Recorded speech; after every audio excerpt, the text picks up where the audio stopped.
তারকাদের জমজমাট মিলন মেলা থেকে শুরু করে দুই বাংলার সংস্কৃতির সেতু বন্ধন, প্রয়াত অভিনেতার স্মরণে বিশেষ আয়োজন, পরপর্দা নতুন চমক আর আন্তর্জাতিক অঙ্গনের চাঞ্চল্যকর তথ্য।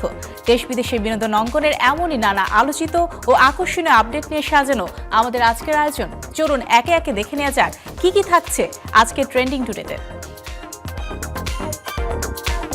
বগুড়া শহরে 7 এপ্রিল সন্ধ্যায় টিএমএসএস চ্যানেল আই মিউজিক অ্যাওয়ার্ডসের 20তম আসর এক বর্ণিল সাংস্কৃতিক উৎসবে পরিণত হয়, যেখানে প্রবীণ ও নবীন শিল্পীদের উপস্থিতিতে মুখর হয়ে ওঠে মমইনের উন্মুক্ত প্রাঙ্গণ। সমবেত কণ্ঠে দেশাত্মবোধক গানের মধ্য দিয়ে শুরু হওয়া আয়োজনে অংশ নেন খুরশিদ আলম, রফিকুল আলম, রুনা লায়লা, সাবিনা ইয়াসমিন সহ বর্তমান প্রজন্মের শিল্পীরাও। অনুষ্ঠানে আজীবন সম্মাননা পান সঙ্গীত শিল্পী কনক চাপা। বিভিন্ন ক্যাটাগরিতে পুরস্কার প্রদানের পাশাপাশি কোনাল, ইমরান, সিথি সাহা, ঝিলিক, লিজা ও লুইপার পরিবেশনায় প্রাণবন্ত হয়ে ওঠে মঞ্চ।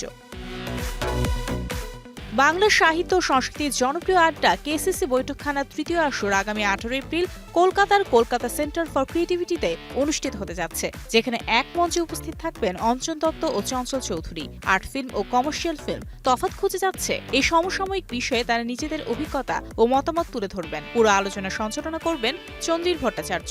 আয়োজকদের মতে দুই বাংলার দুই প্রখ্যাত শিল্পীর উপস্থিতিতে বাংলার সংস্কৃতি ও চলচ্চিত্র নিয়ে এই আড্ডা বিশেষ মাত্রা পাবে। জাতীয় চলচ্চিত্র পুরস্কার প্রাপ্ত অভিনেতা শামস সুমনের স্মরণে বন্ধু প্রিয় শামস সুমন স্মৃতিতে অম্লান শীর্ষক আলোচনা ও স্মৃতিচারণ অনুষ্ঠানের আয়োজন করেছে অভিনয় শিল্পী সংঘ বাংলাদেশ। আগামী 9 এপ্রিল সন্ধ্যা 6টায় রাজধানীর বাংলাদেশ শিল্পকলা একাডেমি পরীক্ষণ থিয়েটার হলে অনুষ্ঠিত হবে এই স্মরণ সভা। সংগঠনের পক্ষ থেকে জানানো হয়েছে, সহ সভাপতি ও প্রিয় সহকর্মী শামস সুমনের স্মৃতির প্রতি শ্রদ্ধা জানাতেই এই আয়োজন। মঞ্চ, টেলিভিশন ও চলচ্চিত্রে গুরুত্বপূর্ণ অবদান রাখা এই অভিনেতা গত 17 মার্চ আকস্মিকভাবে মৃত্যুবরণ করেন। ভারতের প্রযোজনা প্রতিষ্ঠান সান পিকচার্স আনুষ্ঠানিকভাবে ঘোষণা দিয়েছে বিগবাস্টার ফ্যান্টাসি অ্যাকশন সিনেমা রাকার, যেখানে একসঙ্গে কাজ করছেন আল্লু অর্জুন, দীপিকা পাডুকোন ও পরিচালক অ্যাটলি।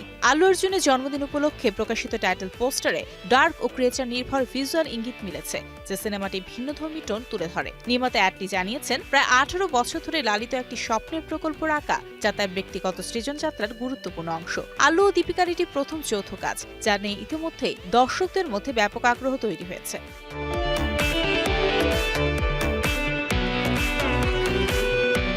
বিশ্বখ্যাত বিনিয়োগকারী বিল একম্যান তার প্রতিষ্ঠান পার্শিং স্কয়ার ক্যাপিটাল ম্যানেজমেন্টের মাধ্যমে ইউনিভার্সাল মিউজিক গ্রুপ কিনতে প্রায় $64 বিলিয়ন প্রস্তাব দিয়েছেন। এই কোম্পানির সঙ্গে যুক্ত আছেন টেলর সুইফট, বিলি আইলিশ ও কেন্ড্রিক লামারের মতো শিল্পীরা। জানা গেছে, ইউনিভার্সাল মিউজিক ভবিষ্যতে নিউ ইয়র্ক শেয়ার বাজারে তালিকাভুক্ত হওয়ার পরিকল্পনা করছে। বিশ্লেষকদের মতে, কোম্পানির শেয়ার দর তেমন না বাড়া এবং বাজারে কিছু চ্যালেঞ্জের কারণে এই প্রস্তাব এসেছে। তবে বড় শেয়ার হোল্ডারদের সম্মতি ছাড়া চুক্তিটি চূড়ান্ত হওয়া প্রায় অনিশ্চিত।